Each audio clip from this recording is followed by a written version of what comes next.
Toronto Maple Leafs just sent a serious message as they win the second game of a back-to-back against the New York Rangers, keeping pace with the Florida Panthers. They also win in overtime, which is heartbreaking to Leafs fans, but the Leafs keep up. They're still tied for the Atlantic Division lead with the Panthers, and every game that passes becomes more and more meaningful. And the end of this regular season, just like we said months and months ago before the season started, this regular season is going to be intense and it is coming down to the wire, but the Leafs take care of business tonight. Fantastic game from John Tavares. Fantastic game from the newfound, what should have been the second line the whole time, the whole year, but the second line, and Scott Laughton moving down to the fourth line as well, who actually had a decent game in his own right there, especially towards the end, almost his first goal as a Leaf.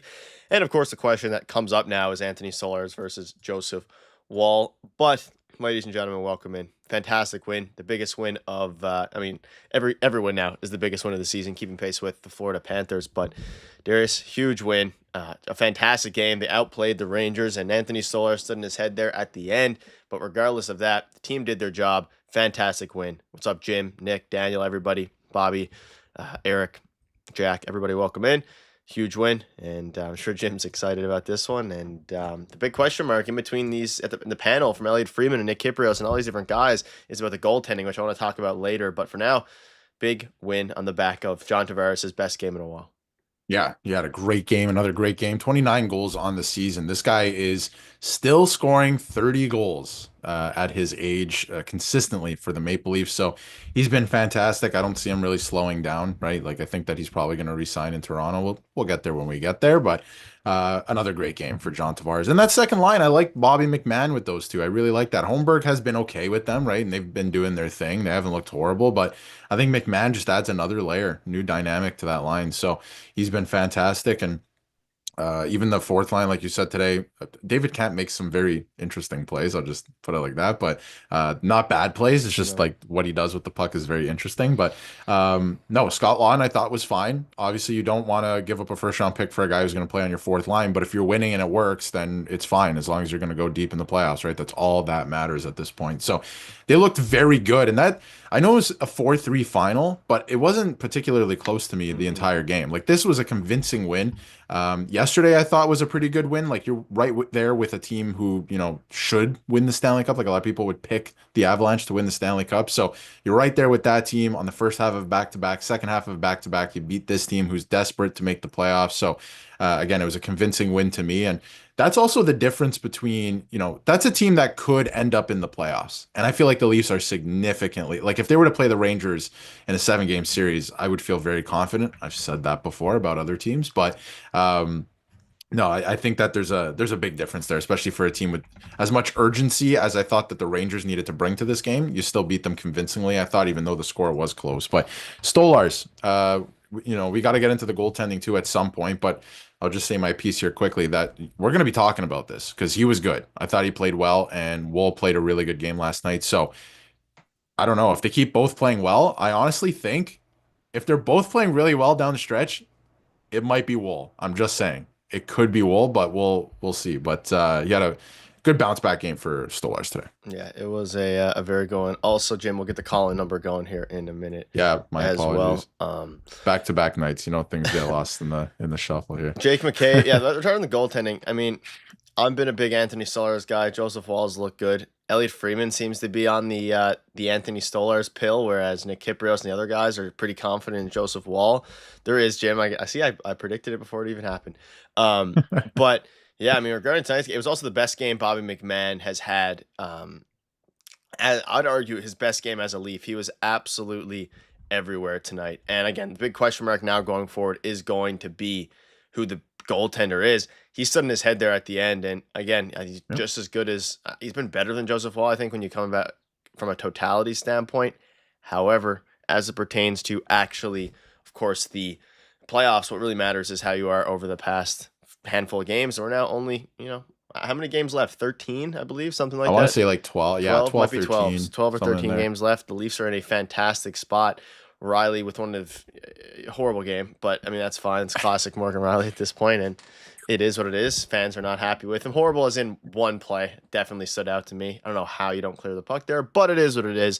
That's fine. And yeah, regarding the goaltending, I still think it's Anthony Stolarz game one, but Wall's going to go against the Predators, I would assume, and then of course I think Solaris is going to go in the game after. But I don't know, much better for the Leafs in general. I mean, 13 games left. Okay, yeah. I mean, the team is just rocking right now, rocking and rolling. Yeah, they're playing, I mean, which is crazy. Consider back-to-back great wins against I wouldn't call the Rangers a great team, but a great team last night in Colorado after they kind of filled their diaper for a week and a half there. Like I don't know what that performance was the last like week, 2 weeks, right?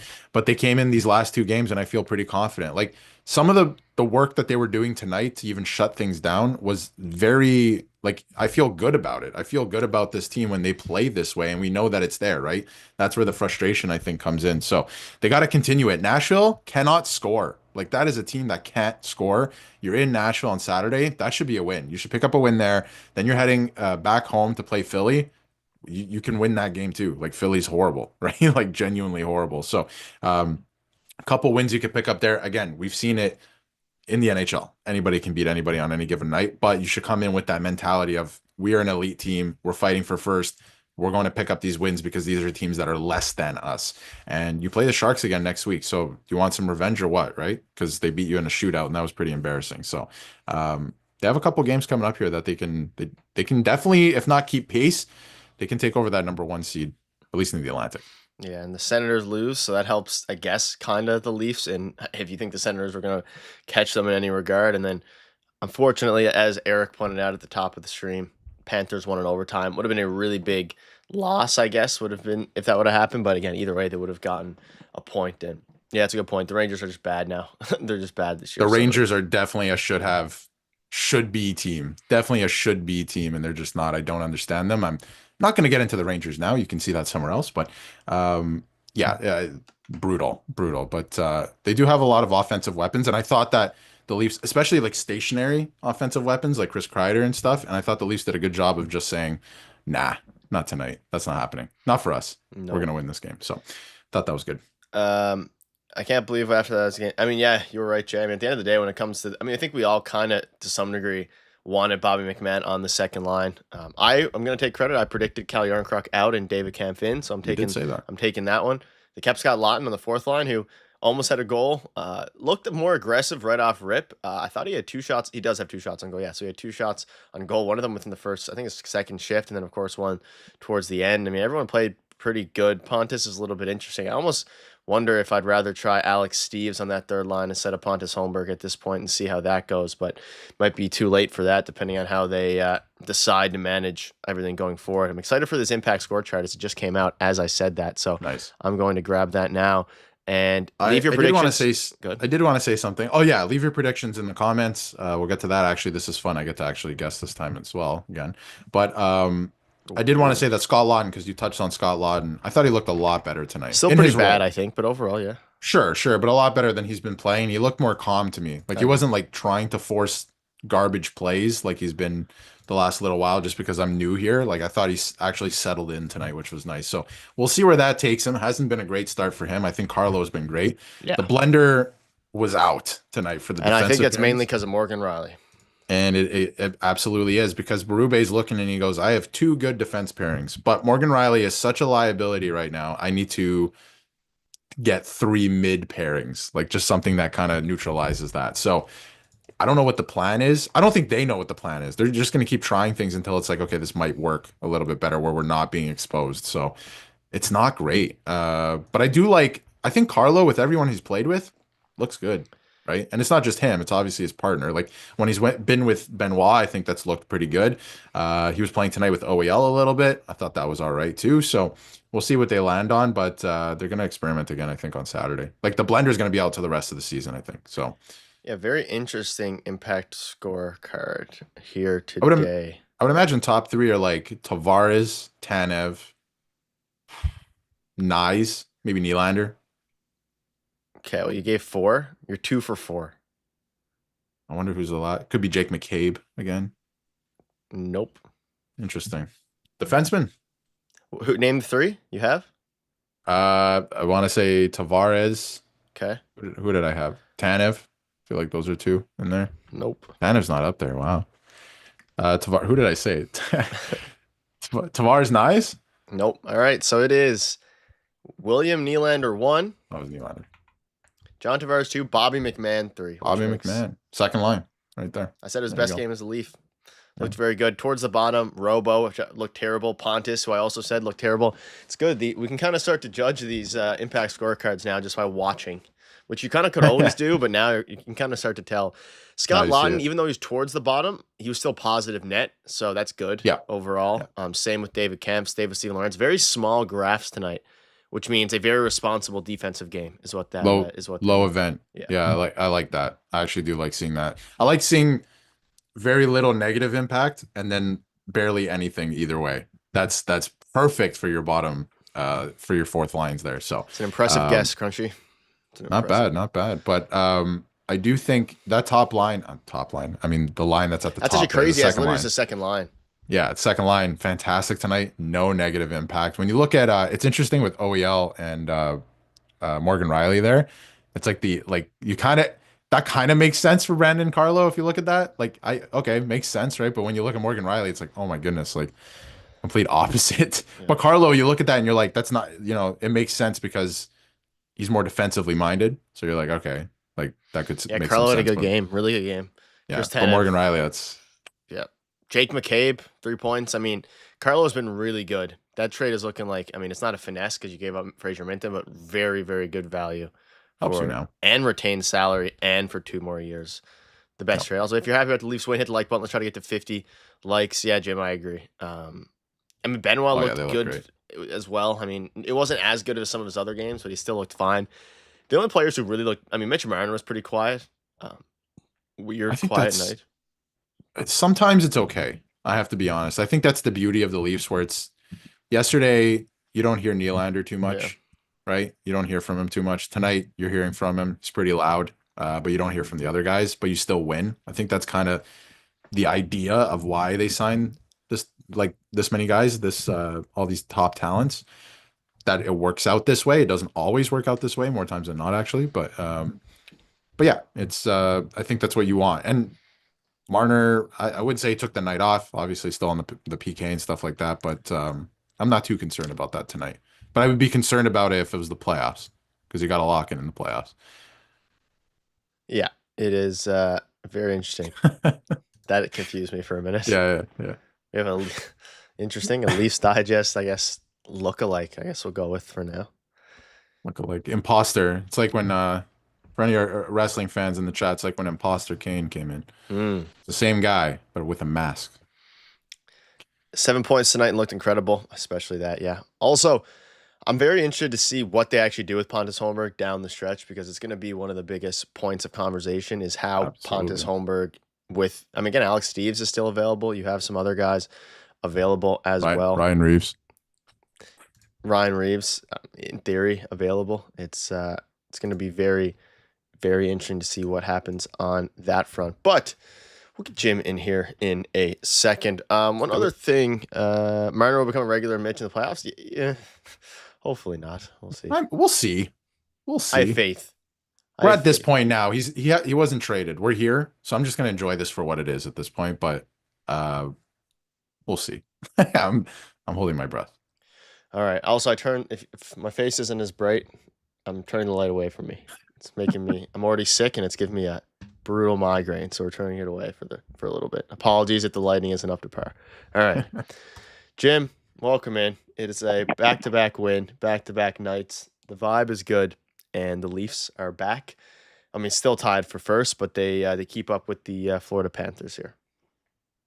Absolutely, yeah. Guys, I think let's take our celebrations here tonight. Like, you know what, like you guys have already pointed out, tonight was a back-to-back situation, which the Leafs this year have not done great historically in those situations. But you know what, guys, before we get into all that, on a personal note, Nick, I just want to ask, how are you feeling after the food poisoning? Are you recovered? I mean, all of Leafs Digest really wants to know that you're at the top of your game. Your eyes look a little less bloodshot tonight, so I'm assuming you're feeling better. But clue us in. How you doing, buddy? I am. I'm better. Food poisoning is gone, but I'm still pretty sick. But yeah, definitely, I'd much rather a headache than nauseous, so I'll take it. But I appreciate it. I am feeling a lot better than yesterday, though. I think I sound worse than yesterday somehow, but I feel better. Yeah, well, you know what, Nick, for what it's worth, buddy, you look great. So if you know, so good for you. I'm glad. Honestly, all kidding aside, I'm glad you're feeling better, man. Thank you. Thank you. Guys, you know what? I'm going to start off tonight just talking about, you know, that second line tonight. You know, I've always been a big fan of Bobby McMahon. I like his speed. I like his energy, and he's kind of like that work boots kind of mentality, which I really like. But he has his. But I think tonight showed that he really does belong on that second line. Um, and yes, it's a very small sampling size, but this kid's been up and down the lineup the whole year, and that has the lineup sort of continue to be in the blender. I think we may have found a decent fit, especially coming off a back-to-back situation. I think he looked really good. He's playing with two guys, one obviously in Tavares, who's a little older. His foot speed is not what it was, but still skilled, really smart. And I think Bobby McMahon makes up with his foot speed, where he lacks in experience, and it pushes on the forecheck, pushes defensemen back. And you saw it on, I think it was the first Tavares goal, where he kind of pushed back to D, and then made an absolutely beautiful pass to JT, who was wide open in the upper slot. So tonight, as I've mentioned many times, guys, like we've got like Bobby McMahon had 1 goal, 1 assist tonight. You got JT with 2 goals and an assist, and Willie with two assists. And for the people that are in the chat right now, there was only a couple people, one in particular, that was talking about how the first line for the Leafs tonight didn't show up. Mm-hmm. I'll say this: the first line for the Leafs is facing the #1 shutdown unit, and they're also facing they're facing the best defensive pairings for the majority of the night. We're playing in their barns, therefore they have last change. Okay, so and that was obviously what the Rangers are trying to do. But the best part about that is by having that happen. So then look what happened to our second line. If our second line shows up, then that means that we're going to get not their best defensive pairings against a line that obviously, if given some time and space, can do some damage. I'm impressed with this line, guys. I'd like to know your thoughts. Fantastic game. And like you said, that's exactly what the Rangers were doing. They were trying to get JT Miller out there line matched with the Austin Matthews line to kind of obviously free up some other lines. But in doing that, they freed up the Leafs second line, which which I think is actually the best version of themselves with McMahon on it. I totally agree with you. And I think McMahon is the best that, he is when he's with that line too. He's okay on the third line, but I feel like he has more of a defined role on the second line, if that makes sense. Because Nylander is going to do his thing with the puck, right? He doesn't have to do that on the second line. McMahon, this is. So I feel like he has more of a defined role when he's up there, and I don't know, he has more foot speed. I find like he's more physical when he's on the second line. So I wonder if they stick with that. I don't know what the plan is. Of course, I don't even know. They probably don't even know what the plan is at this point. Everything's in the blender right now. But I think that was a good point. And it's true. And heading into the playoffs, we do have to keep that in mind. And I have kept that in mind with Marner in the past, for example, that, especially last year, he's playing against the toughest competition. He's always being line matched against the other team's best players, right? And we saw it last night. They won. But if you look at the impact score chart, there was a lot of negative there for the top line. But it's not that they played terribly, right? It's that you're playing against the best players, even in the world, Nathan McKinnon, right? So exactly tonight, the same thing. They're being line matched, but then that frees up the rest of the team. And I think that's kind of what they're trying to accomplish too, where Berube did the same thing in St. Louis when they won the cup, where it was like, these lines cancel each other out. This line is going to be a checking line. This line is going to be the line that could score for us. And then maybe, the third and the fourth line, the checking line might chip in, right? It would be nice. It'd be cool if they did that. But I think that's the way, honestly, I think that's the way he looks at it. Like, a couple lines cancel each other out. If you happen to score, fantastic. But then each line after that kind of has defined roles. So we'll see how it, looks closer to the playoffs, because boy, oh boy, was the blender out tonight. And I think it's going to probably stay that way, but I'm liking a few things. I agree. Go ahead, Darius. I'm sorry to interrupt. No, that was it. I'm good. No, I just to kind of piggyback on what you said there. It's just, if you look at tonight, let's just assume like tonight was game 1 of Toronto and Rangers. Let's just use this hypothetical, and the whole scenario was that that they were trying to shut down our #1 line, and then the second line was wide open. Well, going into game 2, they're going to reevaluate that plan, and what they're going to do is they're going to make changes. And what will that allow? That'll allow some of the guys that were shutting down our first unit to now have more time and space to do the magic they can do. So I think the Leafs have a real problem, provided it's a good problem, provided that their top players show up and are competitive, because I mean it's tough for any opponent to kind of line match against them, because provided our players are playing as they should, like it's a really tough math problem for anyone to shut down the full lineup. And anyways, getting back to my original point, guys, I'm really impressed with that second line tonight. Secondly, guys, I just want to talk about the maturation and just the general development of Mr. Matthew Knies. Big fan of him. Scored a goal tonight, an absolute rocket. 25 goals on the season. Incredible physicality, I think, and he's really kind of growing in his own skin, realizing what a force he could be in a league where I think if he was playing 25 or 30 years ago, he would be an average player. But in the way that this league runs right now, when he realizes, he's kind of like a kid that doesn't know how strong he is, if I can use that analogy. And I think he's starting to figure it out that, like, if he leans on people, they're generally going to go down. And he plays a very physical game. I'd like to see a little more edge in his game, but I'm really interested to hear what you guys think on this, which is this will be his first year, I think, as he's got into some of his physical maturity. He's showing a lot more confidence. So I'm interested because I believe he is going to be a potential difference maker in the playoffs because of the way he plays. And I'm so interested when time and space is taken away and the physicality increases. Given his skill set and his ability to engage physically, I'm quite keen to see what this kid is going to do for the Leafs in the playoffs. What do you guys thoughts? Yeah, I think last year we saw it in the playoffs against Boston. Obviously, the big moment, the I guess Leafs fans' viral moment with Matthew Knies against Boston. But even beyond that, you mentioned it. The physicality in the playoffs obviously has increased. The speed of play goes down, and Matthew Knies should, in theory, shine like he did last year. He was one of the best. Some would argue he was the best, like, playoff performer last year for the Toronto Maple Leafs, outside of maybe Joseph Woll, had a really good run there. But Matthew Knies played really good in the playoffs last year. Now he just looks like a way better player. He knows how to use his body more, and he's still super young, and he is another guy who's going to have to get extended for the Toronto Maple Leafs, among many, many others, as we approach this offseason. And obviously, they're going to have to make decisions on that, but he's playing himself, especially if he plays well in the playoffs. His game fits really well into what the Leafs are going to, I think, what Craig Berube is going to hammer into them once the playoff comes, which is obviously physicality. And he obviously has been one of the best Leafs this season, one of the most consistent Leafs this season. And tonight especially, obviously, we see him a lot of the time planted in front of the net on the tips. But we saw an absolute rocket today. Shout out to Bobby McMahon for setting that whole thing up in the first place.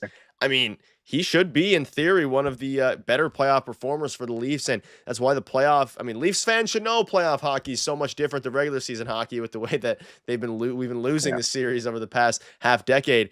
But that's why I also think even a guy like Scott Laughton should, in theory, excel more than he is now when it comes to the playoff time, physicality, third line, fourth line, whatever he is, and especially a guy like Brandon Carlo, who's playing really well physically alongside, I was going to say alongside a specific player, but he's playing with so many literally 3 different defensemen tonight, it seems like. But regardless, I think everybody's going to not necessarily elevate in the playoffs because we actually have to see the core 4, but especially for Matthew Knies and a couple of the other guys, their games should start to play better. And the reason they brought in Craig Berube was not for the regular season. It was for a month from yesterday.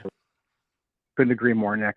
You know, guys, this is as an aside to that. Like, I was at Madison Square Garden a couple weeks ago, and the Wi-Fi there, I thought was absolutely terrible. But I'm just looking at the chat, and Austin Matthews is all over the chat. We're gonna get to that. I know you guys are huge, but wow, this is incredible. Like, I didn't realize the channel was growing this fast. We've got Dukes, we've got the I'm sure the real Austin Matthews in the chat.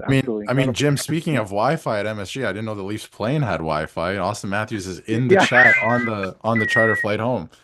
Well, yeah, you know, I'm sure he's chartered his own PJ. Well, you know what? We'll talk to him in the chat, and I'm sure Austin will let us know everything that's going on. You know, he's in fact, I saw one of the guys in the chat right now asking Austin about his injury, and this would be a great place to drop that, Austin, if you're inclined to. Yeah. Anyways, guys, enough of the silliness. But I just want to say, yeah, I think, with this game tonight, and this God, I love this channel. My God. Anyways, with this win tonight, sorry, I got the giggles now. We got 13 games remaining after tonight, and to decide in that time, we're going to decide. Oh shit, sorry. We're going to decide who's going to be the king of the Atlantic, right?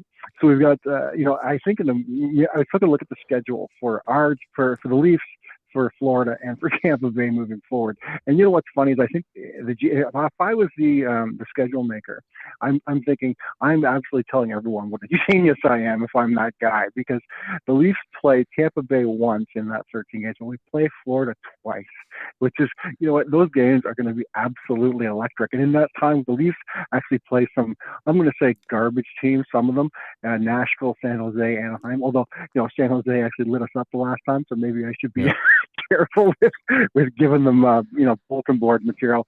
I'm sure Austin in the chat I'm sure he'll keep that under his hat here and not let them know. But you know what? The Panthers have a very similar schedule to us. They obviously play us twice. They also play Tampa Bay once during that time, possibly twice. But they also play some lower teams. So I think what's interesting though, if you look at who Tampa Bay is playing, Tampa basically has a lot of garbage teams. They're playing a lot of garbage teams, you know, going down the stretch. So I think actually it's funny. I see a scenario where it's potential where actually Tampa Bay, because they have the softer schedule, could actually overtake both of us, the Florida and Toronto, to win the Atlantic, which is something I hadn't really factored into that. What are you guys' thoughts of the reality of that possibly? I think I saw something a little while ago. I think it was either heading into the Four Nations or coming out of it. I don't know if it was a week before the Four Nations. The Leafs' schedule the rest of the way from that point in terms of points percentage was the easiest in the entire league. So they have a lot of easy game. Well, on paper, I guess, right? Easy games because Yeah, they lost right. it. I was at the game where they lost to San Jose, and I was like, "Oh, look at this stat! They haven't given up a Money well lead in spent. There is 40 games." money Yeah. well spent. Brutal, absolutely brutal. You never know what you're going to get with the Leafs, that's for sure. But yeah, anything can happen. But I think, again, on paper, they have a lot of opportunities to win games in the next 13, right? So Yeah. I think that there is, obviously, Florida's a great team, but they're missing a couple pieces. So it's going to get interesting. Like Tampa's still in the mix too. Any one of these teams can finish 1-3. The Leafs could end up playing the Panthers in the first round. So it's absolutely crucial that you look at these teams on paper, like Nashville coming up Saturday, and you go, this is a scheduled win for us. We need to come in and win this game. Like the mindset has to change for this team right now, where it's like, do we want to play the defending Stanley Cup champions who are getting 3 guys back from injury and suspension in game one, Right. or on the road potentially, or do we want to play Ottawa, right? Who haven't made the playoffs since 2017, I think, at this point. So, which I think has something to do with it. Ryan Reeves is now in the chat as well. Wow. You know, we've gone from the top to the bottom. That's true. That is also, yeah. Well, you know what though? Go ahead. In Ryan's defense, though, Ryan does have a lot of free time. To be fair, I'm surprised he hasn't been here before. Yeah, he's not even. Also, Yeah. in case anyone's wondering, no, it's not the actual Austin Matthews or Ryan Reeves. I know some people. I think a couple people. It's not actually them. I mean, I would assume not. No. There's no world. But No, go ahead, no. Jim. But go ahead. Sorry, I think I interrupted you. No, I was just gonna say I agree with Darius. That was about all I was gonna go with there. So you can go ahead with your next point. Oh, okay. So I was going to say too. I just want to get on Jake McCabe here. You know what? Given you know, the Leafs had a real struggle with getting offense from their teams. Sorry, guys. This Ryan Reeves thing is killing me. I don't know who this kid is, but it's kind of funny. Anyway, so the Jake McCabe. I think you know, we have to get some offense from our defense. And it's funny enough, I wouldn't have pegged Jake, not Brian, Jake McCabe, from being the guy that's going to be doing that for us. But here we are. Like he looks, you know, he's creating offensively, and he's doing what you know, unexpectedly kind of doing what Ryan, what Brian. Oh my God, I can't stop reading that. He's unexpectedly doing what Riley was expected to do, right? Yeah. And I think, you know, given his extension, like, and the possible upswing, he already plays defensively really strong, and offensively, he's showing that, you know, if now that he's with Tanev, he has this ability to kind of like to jump into play and create more offense. At 4.5 million, guys, is this potentially one of the best deals in the NHL? Very close. Great value. And one thing that I'm noticing, especially this year and recently, I knew that he had some offensive talent. Like we saw it last year in the playoffs. He had that slap shot goal. Like he can chip in here and there offensively. We know what he can do defensively, right? Like I think he's a great two-way guy. He's a really smooth skater too. Like I didn't really put that together. Like I think he's actually a very underrated skater. So he's the whole package. And at that deal for that term, with the salary cap going up, it's hard to argue that he might be one of the best value for what he brings to the team, at least one of the best value contracts in the entire league, especially on defense and what he just brings to the Leafs lineup, what the Leafs need. So, especially with the way that he's been playing and with Tanev, because of everything that's happened with Morgan Riley, it's that much more in the spotlight, I think, right now, at least. So he's been fantastic. I can't say enough good things about, I almost said Brian McCabe, Jake McCabe. I can also say a lot of good things about Brian McCabe. With my loose brain. Sorry about that. I can say a lot of good things I about Brian McCabe as long as it's not from like 2006 and on. But yeah. Oh, he did have a hell of a goal. that's right. But yeah, I mean, but with Jake McCabe, honestly, four and a half a year until I think he signed until 2030, which sounds like the future when I say that, but maybe it's 2029. But anyways, he's like, what a great deal, and his physicality is something else. But the fact that he's able now to show such incredible, like the potential at least for some real offense. Man, do the Leafs need that, because it adds yet another layer of threat, right? Because if you're a defenseman, and especially if you can focus on your forward, you expect that forecheck. But if there's if you're going to have, and I think Berube, should be credited too, has been encouraging on the Leafs defenseman to jump in. You know what? I see someone's giving a donation here. You go ahead. I will hop right on in as Eric comes in with the $6.99 talking about Matthews and Rifo. Can you match the $100 donation? Thank you, Eric, for the donation there. Thought it was 1,000 according to Nick. Yeah, I mean, at this point, what's up, Profit as well. Thank you, Eric. Always your support's always incredible. One other thing I want to note about Jake McCabe. He's on the plane watching right now, apparently. He almost had a goal that shook Cale Makar in yesterday's game, and you obviously mentioned him being a smooth skater. He looked like a forward when he went in there, and he completely caught Cale Makar off guard yesterday. So I just wanted to throw that in there. I remember that one pretty vividly. But go ahead, Jim. Sorry, the plane emoji got me, Jake. You got me with the plane emoji. I'm just, guys. I'm again another guy where I'm really, I'm pretty excited to see what Jake's going to bring in the playoffs. You know, it's funny, guys. Like, we talked about this the other day, right? Like when the Leafs were on that losing streak, like God, it just felt like the whole the Leafs universe was upside down. And now we've got 2 wins in. We've got the vibe is good. I'm looking optimistic again towards the playoffs, and now we've got like legitimate Leaf legends in the chat. I mean, what else can you ask for? Leaf guy just absolutely destroying it, right? Guys, I think that's it for me. Unless you guys got any questions for me, I'm just looking over my list of stuff here. I don't think I have anything else, unless you guys have something. No, we're good to go for me. I actually do have a question, ahead. Jim. I've been thinking about this for a while, and sorry to catch you off guard, but I thought this was not interesting. at all. Fire away. As we head into the playoffs, this might catch you off guard, but what is your favorite Leafs moment of all time? Yeah, I've got it. No problem. You know what? I've got. There's all kinds of typical ones that people are going to say over the years. They can go back to the '93 run, all that. My personal favorite one, and I get emotional when I talk about it, so bear with me.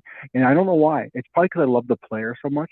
Was during, I think it was a 2006 Ottawa versus Toronto series, where I think, if I remember correctly, Sundin was injured that one, had a broken femur. Anyways, so Gary Roberts put the whole team on his back and came back and ended up, I think we were down 3-1, and we ended up coming back and winning the series, if I remember correctly. But either way, he had one hell of a game. And I'll never forget Joe Bowen, because Joe Bowen was still doing TV then. He said, after Roberts won, had the game-winning goal, Joe Bowen said, "God bless you boys. In my little small part of being a part of this team," he goes, "I will never be more proud of you than I am in this moment." And you know what? And that's one of the ones that really gets me, because it's, everyone talks about Homer broadcasters. You know what? Joe loves this team as much as any fan does. So when I look at guys, that's going to be one of my favorites for sure. That was actually 2002. I know exactly the game you're talking about. Game 6, 2002 of the second round against the Sens, and he says, Yes, "Bless you, boys, what a game" at the end, and then yes, the rest of the quote, as you said, and then they won Game 7. I think it was 3-0 back at home and went to the conference final.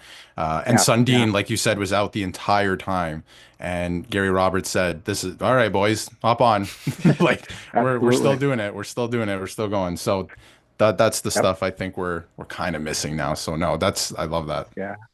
Well, and that was also for me personally, guys. But that was also the year that my first son was born, who actually went on to play and a decent level of hockey too. So for me, it was like I don't know. It was I remember I was holding my son in my arms while I was watching that game as a baby. So it was That's just kind awesome. of crazy, right? Yeah, yeah. So it was absolutely crazy. Yeah, so guys, just to finish up here, so we got, I know you guys, because I can tell, I'm looking at Nick's face. Nick's like, oh my God, this is running so long. Shut him up. No, Stop I'm asking good. him I'm questions, good. Darius. No, I'm but, good. okay, good. Well, it's funny. Again, looking at the schedule, Panthers' final game, guys, do you know Yeah. who they play? Tampa Bay. Tampa They play Bay. Tampa Bay and that's where as much as I don't, and again, if you guys are running along here, let me know. But I'll if let you in the know. event that okay, but here's the thing. So here's my question for you guys: is that there's a lot made about divisional matchups and how Bettman and company really kind of wanted to have the way that the playoffs are set up, and definitely the way the schedule is made to develop these rivalries. And I'll be the first to say I was not a big fan of it at first. Like I liked the old school way of oh there it is, whoop whoop, Benoit train, love Yeah, it. got it out. Um, but anyway, I wasn't a big fan of it. But you know what? I have to say, like, as much as it sucks in terms of like if you look at the playoffs this year, it's potential that two really good teams are going to face each other in the first round in the East. Um, and that part of it I don't like. But you Mhm. know what? It does actually cause a lot of really good matchups. It makes the tail end of a regular season that would otherwise just be like, okay, hurry up and get it over. Yeah. Very interesting. What are your thoughts, guys? I think the playoff bracket to me, the first round doesn't make a difference. So when it was 1-8, I think the last time it was like that, maybe 2014 or Yeah, 15. When it was 1-8, I was actually looking through it the last couple of years. The matchups would be the exact same if it was 1-8. The thing for me really. is the second round where it's now like it's a bracket instead of seeding. So Right. everything you fought for in the regular season doesn't matter after the first round, which I think is ridiculous for the NHL. So the first round, Mm, I'm fine with it because I think again, the last couple of years it's matched up to be exactly 1-8 anyway. Like it wouldn't be any different. But when you get past right. the first round, like if the Leafs finish first in the Atlantic, they could end up playing the Panthers. But if it was by seeding, then they would play whoever's the worst team available, right? So Right. Right. I think that that's a Right. bit ridiculous in that way. So that part doesn't make sense to me, but in terms of the first round, I think it's fine. It would be 1-8 anyway. I think that the same teams are in the mix every couple of years anyway. Like the rivalries have been good. I just don't like the fact that it seems like the same teams play each other in the second round every time because of the bracket kind of setup that it's in instead of the seeding. That's the only thing I have with that. So I would go back to 1-8 anyway, because the first round would be the exact same. It wouldn't matter. Yeah. No, I'll that makes sense. Nick, go ahead. Oh, yeah, sorry, I'll Nick, go jump in ahead. as well. As it pertains to kind of taking a different sense on it, I'm curious, Jim, to see what your thoughts are in the chat as well. Do do the Leafs fans, obviously we're all, whether you're a diehard Leafs fans, casual Leafs fan, doesn't really matter. Who do you want to see the Leafs play in the first round? And Darius, I mean, some people are on the Mhm. side of it doesn't matter because they have to win anyways. I was kind of more on the side of getting an easier matchup, especially in the first round, is probably one of the smarter ways to go about it. Just because Mhm. to get those fight those demons off. They've only won one, and it was in the Lightning one. I'm curious to see what people in chat think. Who do you guys want to see the Leafs play? Because we can actually start talking about that now as we're 30 days away from the playoffs starting. And Jim, I'm curious to see what your thoughts are. Nick, I'm just anecdotally, buddy. I'm really hoping we're not going to see any "We want Florida" in the chat right now, because God knows that didn't work out so well. But yeah, here's my thing on that, and I think I first of all, obviously, I want the Leafs to win to win the Atlantic. And if I had my the way I want to see Toronto Ottawa first round. Why? Because I think in a 7 game series, I think number one, it's going to be really entertaining. But I also think in a 7 game series, the Leafs will have too much firepower for Ottawa to control. And I think it's a good matchup for us despite our regular season record this year against them, which is not great. But I think at least firing on all cylinders would play really well in a 7-game series against Ottawa. I can't see the chat right now. I'm just away from my computer right now, but I'd be interested to see what your guys' thoughts are on that. Some Sens and then some Tampa, mainly those two. Darius? I would have to say personally, I think the chat is reflecting what I'm thinking too, where I think the most entertaining matchup would be the Leafs and Sens for obvious reasons. That would be insane. And then I think that the Leafs could beat them as well because the Sens have obviously Brady Tkachuk might be a menace in the playoffs, but the rest of the team has no playoff experience besides Allmark. So I feel like that could be a decent matchup. I'm a little scared of them. I do not want to play Florida whatsoever unless it's in round. Obviously, we're eventually going to have to see them, but I don't want to see them right away. Yeah. I think stylistically, Tampa is the best matchup. I think that they figured them out last time. They've dominated the Lightning ever since that playoff round in terms of regular season. So I don't think it's going to work out that way, but I think the best round one matchup would be the Lightning again because they're a weaker team. Honestly, I do believe that. I know Gensel's a great player and he's a playoff performer, but they're a weaker team and they know how to expose Vasilevsky and their defensive structure. So I think that would be the best matchup. Yeah, like I don't know how this would work out exactly. I'm just doing it in my head right now. But in the event that the Leafs did play, let's just say Ottawa, because they're not going to play. Well, anyway, let's just say they're playing Ottawa. Then it'd be interesting to see. I would like because Leafs are going to have to play Florida at some point. It's that most likely the second round. I would love to see Florida and Tampa Bay kick the living crap out of each other for a long, tough physical series, and to see whoever, and then most likely Florida will sustain some sort of injuries going, but you don't cheer for injuries, but I am going into the second round. I think that's probably a best case scenario for the Leafs. I think, what do you guys think about that? Yeah. The more physical, I need to see that series, Florida and Tampa. No injuries for me. No injuries on either side, but I will say a tired Florida team is the way I'll word it. Sure. That would be preferable. Enough. Exactly. And you never know, right? Like Florida's dealing with a lot right now. So like, is Tkachuk going to come back and be 100%? I'm not sure about that. And, Brad Marchand's out with injury right now. Ekblad, I think he actually can't return until game 3 of the playoffs, which I didn't actually piece together. But so they're going to miss him for a bit too. But you never know. Tampa does have some weapons, so we'll see. But I would love for them to have a physical series against each other and the Leafs to take first and play the Sens. I think that would be the best matchup right now, but if Florida does take the conference, I'm not mad with a home ice advantage series against the Tampa Bay Lightning. Yeah, and it's funny too, right? You look at, I think you made a good point, Darius, when you're you're talking about just, how well the Leafs have done against Tampa Bay. I think too, Vasilevsky is, he's looked better in the tail end of this season, but he's not Vasilevsky that put fear in the league for years and years anymore, I believe.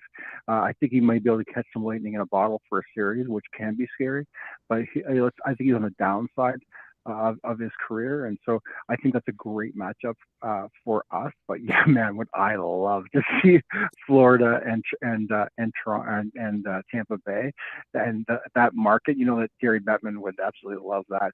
Guy, I'm looking at you, Nick. Do you want me to shut up yet? Because I've got another question if you guys have time. You're good. Go ahead. Okay. All right. So, so here's the thing, guys. I talk about it, just like getting the game bigger and better all the time, right? And the only way to have that salary cap go up is for the game to grow in the states where obviously most of the teams are. So, what kind of nightmare fuel do you think it is that as we look at the wild card and potential playoffs right now, 6 of the 16 teams that was making in the playoffs rather are Canadian.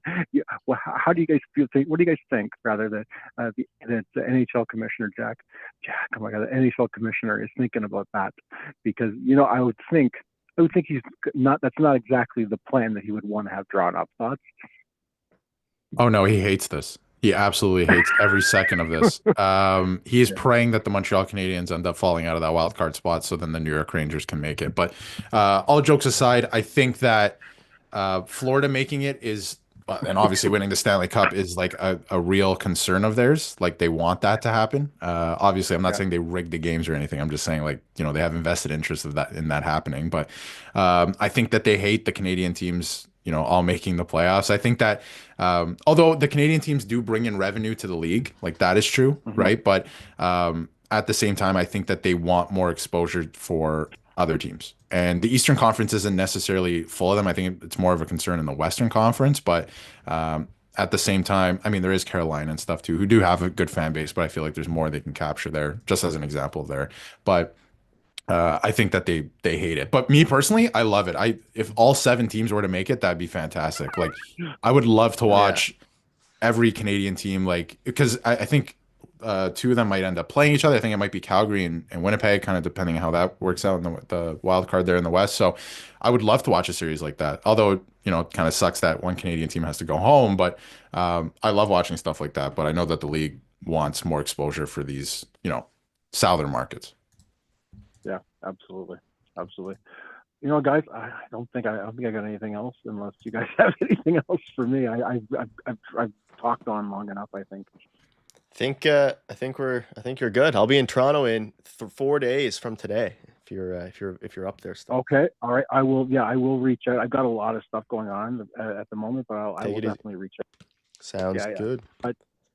Yeah, yeah. Yeah. Anyways, guys, another great Leafs victory. Really, really pumped.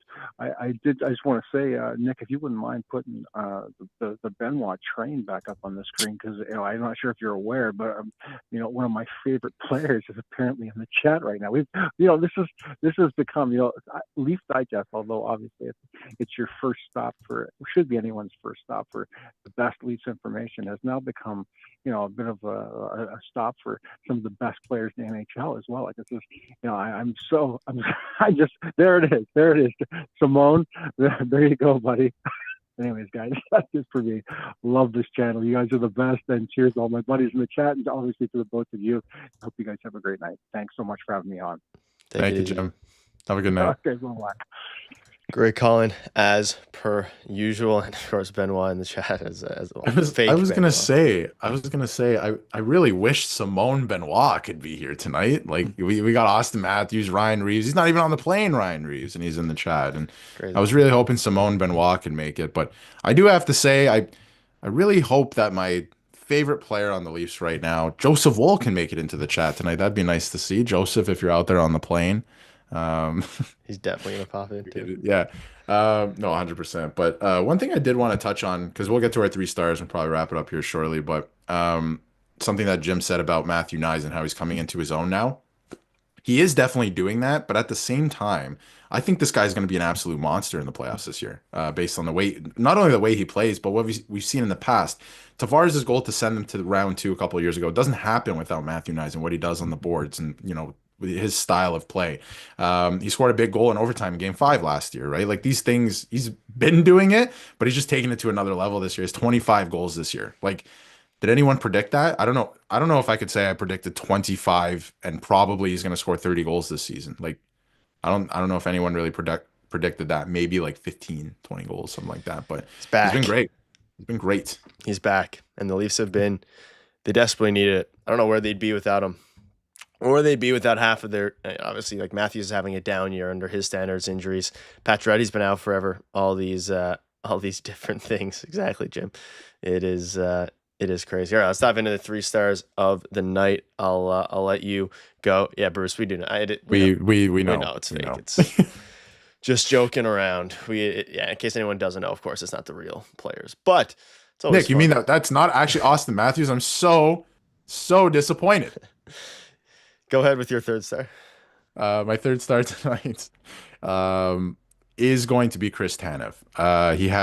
He was very noticeable tonight for me, breaking up plays, high percentage plays, I thought too, like cross creases that the Rangers love to do. So, no, he was great. Breaking up plays, moving the puck out of the zone, his poise with the puck, not panicking, making sure the puck gets out, which I can't say the same for Morgan Riley, but Chris Tanev, he was fantastic tonight. So mine is going to be William Nylander, despite number 1 on the depth chart, on the score chart. I'm going to go with William Nylander at 3. I'll go with William Nylander number 2. He was great. He was moving his feet tonight. A couple plays where I was like, I thought he was going to score like highlight reel goals. So, no, he was fantastic. And not to take away from the top line because I thought they had some good shifts as well. But I'm going to go with William Nylander. He was just really noticeable for me tonight. Yeah, I'm going to go with Anthony Stolarz / John Tavares as my second star. They're going to tie. They're both fantastic, but I'm saving the first star for someone in particular that I spoke about at the top of the stream. My first star is John Tavares. 2 goals tonight. He was fantastic. He's going to score 30 goals again for this team, even at his age. Not that he's old, but in terms of hockey players, he's getting up there now at this point. So he's doing it very consistently. He's a very consistent player in what he does. He's maybe not an elite player anymore. He's still a very good player, but he's just doing things very consistently for them now, and I think that's great. I'm giving it to Bobby McMann. Fantastic game. Looking at his stats, obviously, he was everywhere. Whether or not you look at the stats, whether you look at anything else, he was everywhere tonight, and it translated into some wins. But ladies and gentlemen, that'll put my light back on. That'll wrap it up. Fantastic stream. Thank you. Fantastic stream. We'll be back on, I believe it is Saturday. Should be good to roll for that one against the Nashville Predators. A very crucial game, a crucial win, and needs to exactly, Jim. And they need to take care of business. Any final thoughts, Darius? I was going to say that Prophet dropped a comment, and I know he's a new viewer, and welcome to the live streams. I think he just joined a couple live streams ago, or a couple post game streams, a couple most damaging loss games ago in the Matthews era. Most damaging loss in the Matthews era, 100% to me, and it's not particularly close, is the Habs series. Yeah, Canadians. It was so disastrous, and you're up 3-1. You finally look like you're going to do the thing, and the way you lost was so damaged fans. That was the one that really did it. Everything after that was just kind of like, okay, whatever. And Columbus, I wasn't even watching the games at that point, so I can't blame them. But yeah, the Habs series was absolutely brutal. Last one was pretty rough. The one last year was also pretty heartbreaking. But I think we were at the point though, we were no one cared. Oh yeah, the Leafs are going to beat the Bruins. That's going to happen for sure at this point, right? So, all right, ladies and gentlemen, lots of videos coming out for you all tomorrow, and of course the stream on Saturday. So take it easy, and we will see you all then. And yeah, we're never going to talk about that Montreal Canadiens series because they'll win the cup this year, and none of it will matter. See you guys later. Leafs Digest, your daily dose of gold. Stories of the bold, where legends are told. From first puck drop to the season's full.